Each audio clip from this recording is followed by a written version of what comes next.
নমস্কাৰ স্বাগতম জনাইছোঁ মোৰ ইউটিউব চেনেল ভূপেন সিং অফিচিয়েললৈ আৰু ভাল খবৰ মানে বিগ আপডেট আপোনালোকৰ নটিফিকেশ্যন আহি গ'ল ABUBৰ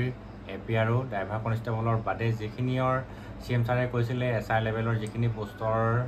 ইণ্টাৰভিউ হৈ গৈছিলে সেইখিনি ৰিজাল্ট 10 তাৰিখে দিব তাৰ কাৰণে আপোনালোকৰ আজি নটিফিকেশ্যন আহি গ'ল আৰু কিহৰ নটিফিকেশ্যন আহিছে মই আপোনালোকক ভিডিঅ'টো ধুনীয়াকৈ দেখাই দিম মই SLPB ৱেবছাইটৰ ফালৰ পৰা খালি আপোনালোকক মই অলৰেডি কৈছিলোঁ যে পৰহিদিনাখন এটা ভিডিঅ' দিছিলোঁ আপোনালোকৰ 2 দিনতে আৰু নটিফিকেশ্যন আহি যাব কিহৰ দিব আপোনালোকে চিন্তা কৰিব নালাগে আৰু ফাইনেলি আজি তাৰ নটিফিকেশ্যন SLPB ৱেবছাইটে মুকলি কৰিছে খুব ভাল খবৰ আৰু বহুতে সুধি আছিলে ফৰ্থ গ্ৰেডৰ এটা ৰিজাল্ট দিব নি ফৰ্থ গ্ৰেডৰ ৰিজাল্টো দিব আজি নটিফিকেশ্যন আহি গৈছে চিন্তা কৰিব নালাগে এতিয়া খালি আপোনালোকৰ ভাগ্য কি হয় এতিয়া সময় ক'ব অৰ্থাৎ 10 তাৰিখেহে গম পাম আপোনালোকৰ কি হয় কি নহয় আৰু যিসকলে পাব সেইসকলে মোৰ ফালৰ পৰা বহুত শুভেচ্ছা থাকিল আৰু যিসকলে নাপাব পোৱাটো সকলোৱে কামনা কৰোঁ তাৰ ভিতৰতো নোপোৱাসকলেও মই যাতে তেওঁলোকে বেছি দুখ মনন কৰে নেক্সট আকৌ ট্ৰাই কৰিব লাগিব উপায় নাই বাকী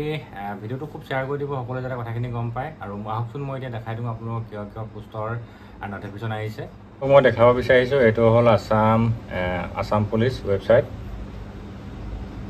ইয়াতে গৈ পিনে এইটো দেখিছেনে state level police recruitment board Assam Guwahati আৰু আজিৰ তাৰিখটো হ'ল এইটো আপোনালোকে নিশ্চয় দেখিছে 7/10/2025 আৰু ইয়াত কিহৰ কাৰণে মানে ৰিজাল্ট দিব এটা সম্পূৰ্ণ ধুনীয়াকৈ লিখা আছে মই আপোনালোকক দেখাই দিছোঁ এইফালৰ পৰা ইয়াত মই নটিছখন আপোনালোকক পঢ়ি দিব বিচাৰিছোঁ নটিছ লিখা আছে তাৰমানে 144 post off sub inspector UB Assam police 7 post off sub inspector of police communication অৰ্থাৎ APRO আৰু 51 post sub inspector AB Assam commando battalion আৰু 4 নম্বৰ দিয়া আছে 1 post off assistant deputy controller civil defence আৰু লগতে junior under DG CDN CHHG Assam আৰু 164 post off constable AB Assam commando battalion আৰু মই পৰহিদিনাখন আপোনালোকক কৈছিলোঁ যে আপোনালোকৰ 2 দিনতে আপোনালোকৰ ৰিজাল্ট দিব অৰ্থাৎ 10 তাৰিখে আপোনালোকে ৰিজাল্টৰ কাৰণে 2 দিনতে নটিফিকেশ্যন পাব আৰু ফাইনেলি আজি নটিফিকেশ্যন আহি গ'ল আপোনালোকে নিশ্চয় দেখিছেনে ইয়াত